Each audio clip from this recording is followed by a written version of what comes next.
Right, the default monthly evaporation.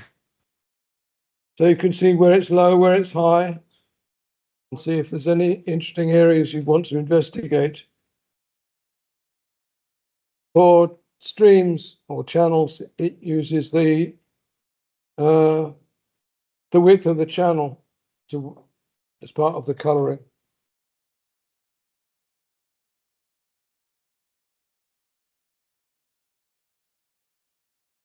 Okay, so you can draw as many of these as you like.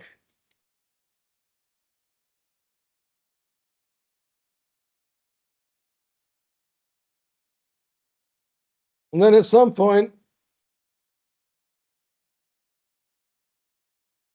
get my form back.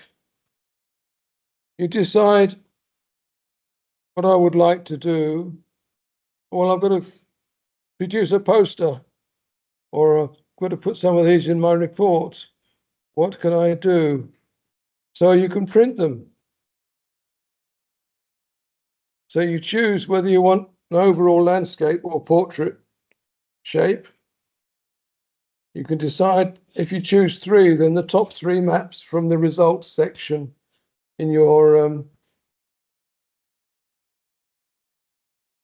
right, you can see this is called results, and this is where the visualization maps are all put. If you wanted to include the soil map, you could, if you drag it into results, it'll get printed as well.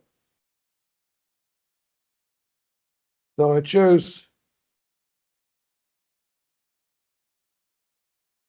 my top 3 maps, the way 3 I've just produced.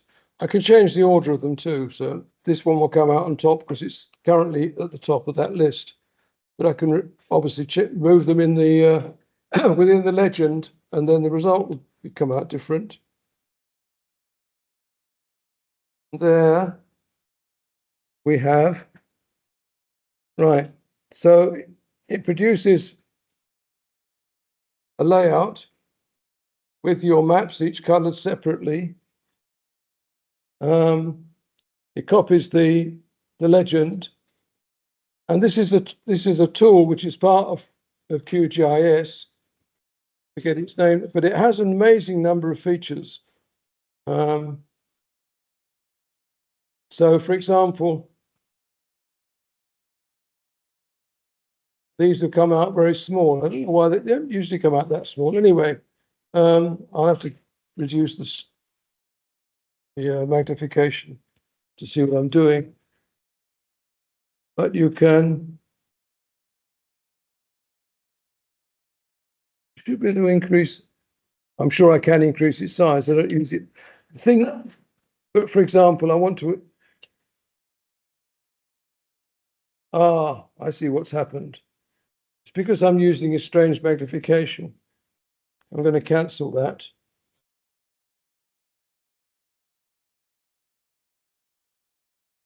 And go back, and I should make that as big as possible. Remember this button I told you, zoom to layer? Right, if I now make this map, it'll look a lot more sensible, I think.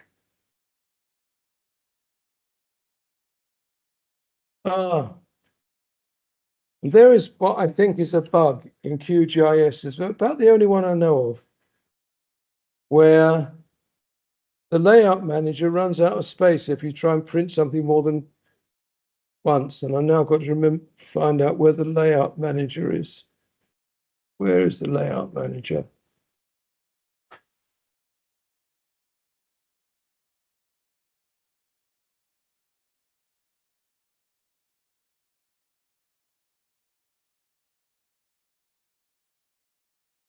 It's ridiculous. I can't remember. Where is it?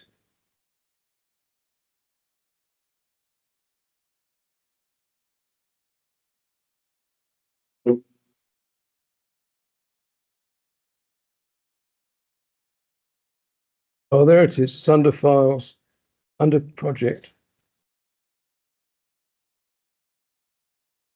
What you have to go to the Layout Manager and remove a layout.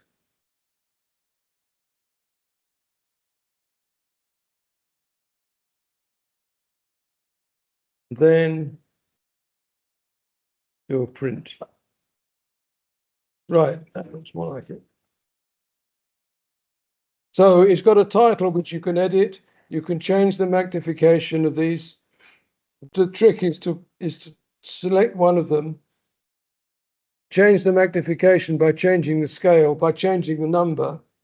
So if you wanted a bit smaller, instead of 56,000, you make it 50,000. Remember that number, then change the others with the same number, and they all come out the same. But you can add any elaboration you want, any decorations you want. You can change the title, change the north arrow, change the scale, change, put your name in it, so on. And there's some really nice web pages which are in my my manual for QSpot Plus on how to get nice outputs. But you can see you can prepare your poster in no time.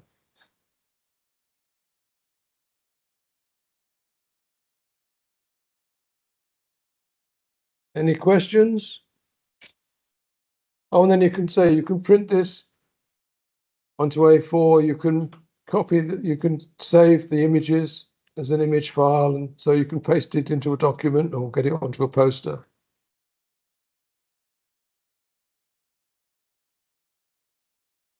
And there are sort of built-in layouts for 1, 2, 3, 4, and 6, both in portrait and in landscape. So you just pick any of those options and it will just draw it for you.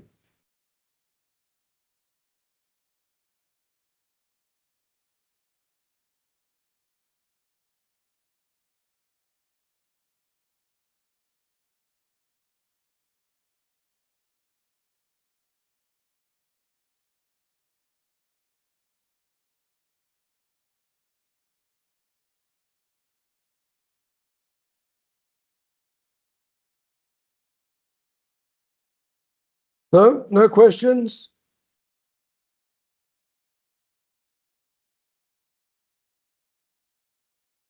Right, I'm going to go back to the visualized form. And click on animated maps. So you had a question about how would you look at different times. What output were you interested in?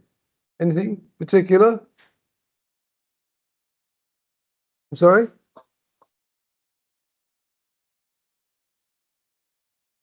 Can't see what you're saying. Can you, Aaron, can you? Sub-basin scale. So what output? Sub-basin scale. I think because we don't have sub-basin. No, we don't have to look at landscape units. Yeah. So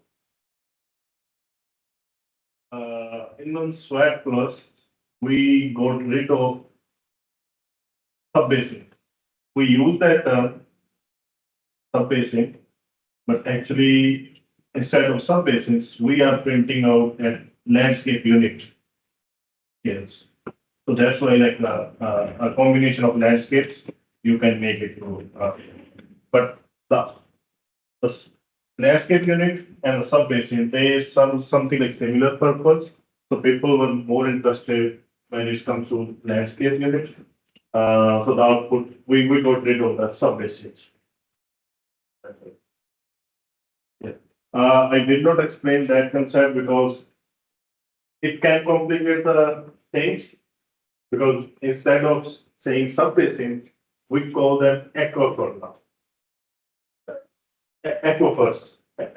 right? So What horrible coinage. yeah, so that is sometimes a bit hard to digest that how the aquifer is sub-basins now. So that's why I did not explain. But the sub-basins, rather than sub-basin, you get the landscape areas instead of that.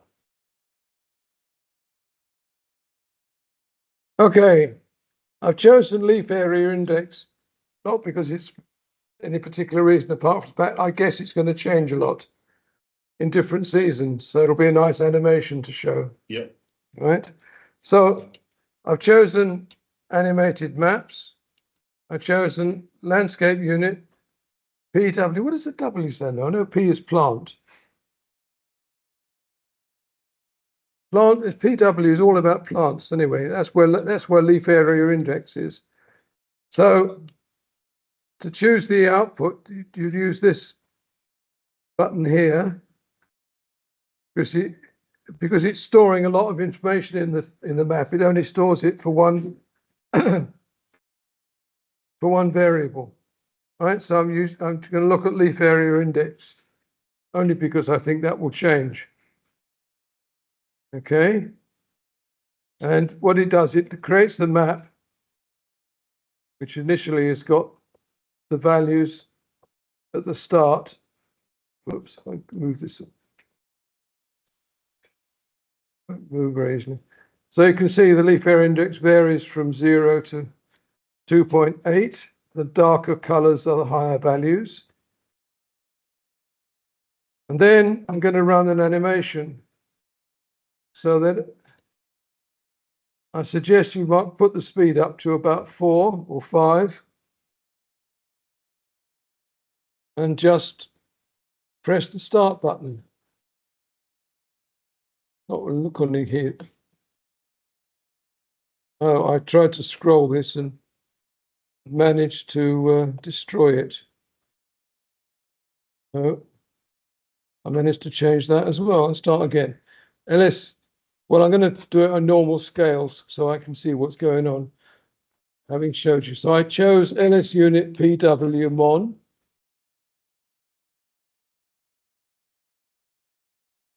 And I chose LAI as the variable. And then I chose a speed of 5. I'm going to put that down to 4. It was perhaps a bit fast. I'm going to go back to normal magnification now, if I can. Right, that's all I did. I can get this to go. That's better. And then you press run. Did it change? Yeah. And you can see the date is changing here. And it shows you the leaf area index, which is not very surprising. It changes quite a lot.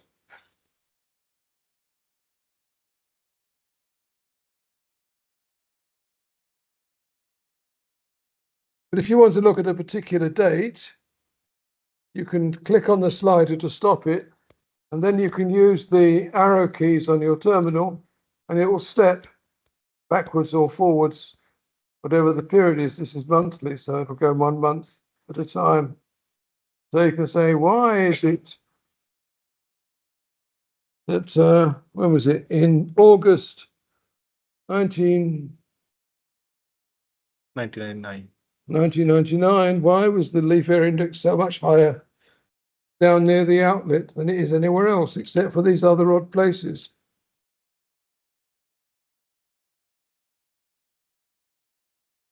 Forest. Yes, very likely. Yes.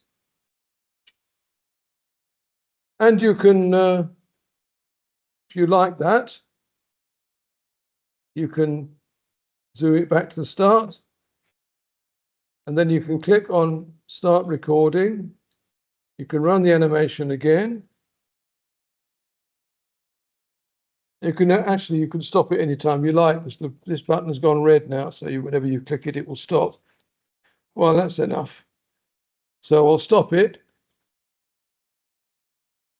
And it's now saving all the pictures that you saw that were in the animation. And then it creates an animated GIF.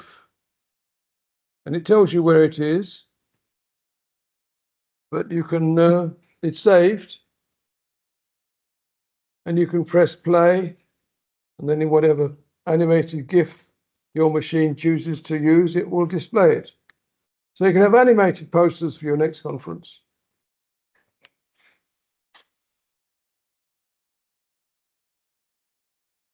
And in fact, you can do animations using the print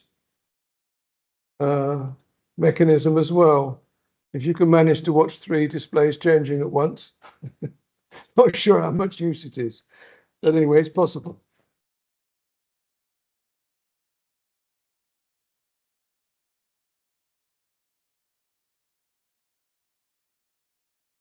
Yes.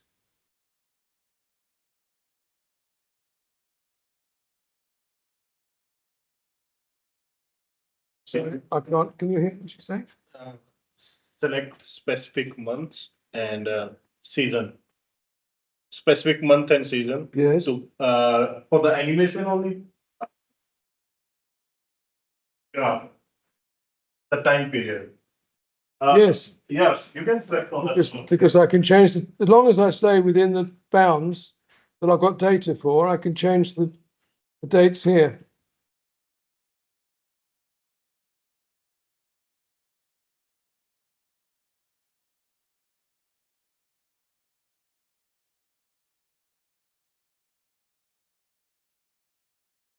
So you want like a season for all 10 years? So January. Can we do it? No. It's more of like the time period, like you can done January to December of 2000. But there are many ways you can do it outside. You could make a separate. I mean, if you're talking about animation or one of the other displays.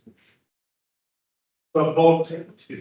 Well, with animation, you make 10 animations, right? And then put them together.